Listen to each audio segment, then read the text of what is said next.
18 seanca të dështuara dhe më shumë se 3 muaj pas zgjedhjeve parlamentare, partitë politike në Kosovë duket se ende nuk kanë vullnetin për t'i dhënë zgjidhje situatës.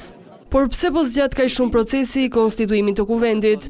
Sipas analistëve politik, dy janë arsyet. E para, boshllëku kushtetues që nuk parashikon një afat për kryerjen e kësaj procedure, dhe e dyta, mungesa e vullnetit nga subjektet politike.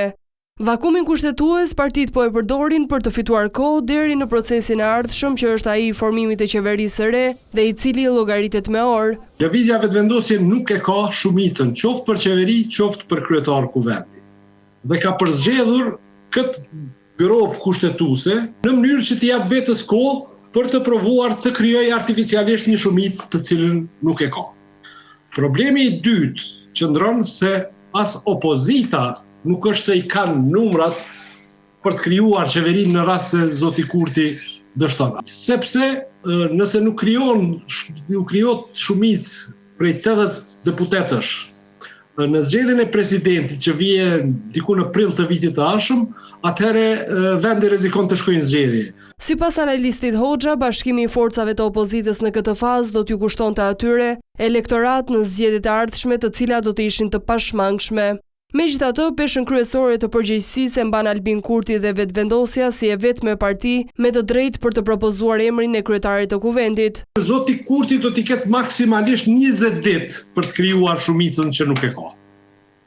Dhe nëse nuk arrin ta bëjë këtë shumicë për 20 ditë, atëherë humb mandatin dhe mandati do t'i shkojë një personi të dytë i cili e bind presidentin se mund ta krijojë shumicën. Dhe besoj se zoti Kurti nuk ka interes për të bërë zgjidhjen përderisa nuk e ka shumicën e garantuar për të krijuar, për të marrë mandatin tjetër si kryeministri i Kosovës, dhe këtu qëndron problemi thelbësor.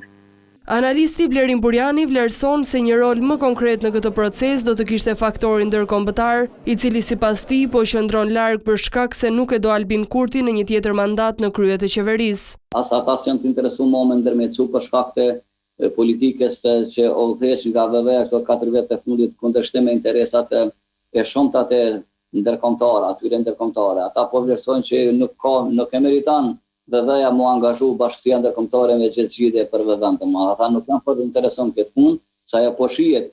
Do të mbetet për të parë nëse subjektet politike do të arrijnë një marrëveshje mes tyre apo çështja do të vazhdojë përmes një procesi të gjatë nga gjykata kushtetuese apo në një gjykatë tjetër ndërkombëtare. Shanset më të mëdha në këtë pikë janë për një koalicion mes lëvizjes vetëvendosje dhe Partisë Demokratike të Kosovës, ose në të kundërt, vendi do të shkojë në zgjedhje të reja përpara shtatorit.